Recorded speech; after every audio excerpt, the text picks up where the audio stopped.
मॅडमचा आणि JSS शिक्षण संस्था आणि श्री विवेकानंद संस्थेचा आजचा संबंध नाही, खूप वर्षावर्षी संबंध आहे आणि सातत्याने संयुक्त विद्यमाने महिलांना प्रशिक्षण देऊन, त्यांना कौशल्य देऊन, त्यांना आत्मनिर्भर बनवणे हा एकमेव मोटिव्ह समोर ठेवून आपण या रोह्या विभागात काम करतोय। त्याचबरोबर त्यांच्याबरोबर आलेल्या Vedanti madam, Jayashri madam, Himanshu sir,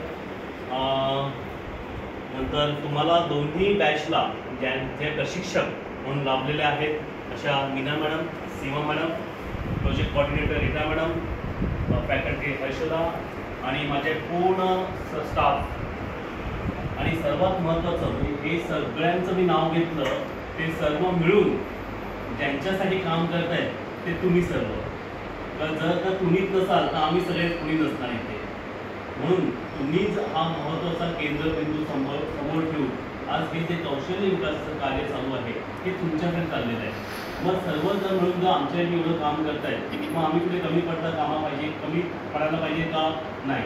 तर आम्हाला दिलेलं प्रशिक्षणचं चीज कसं करता येईल आणि आम्हाला यातून व्यवसाय कसा करता येईल हा उद्देश ठेवा। मला वेळ मिळतोय किंवा मला आता सुट्टी आहे किंवा माझ्याकडे टाईम जात नाही आहे म्हणून मला हे शिकावं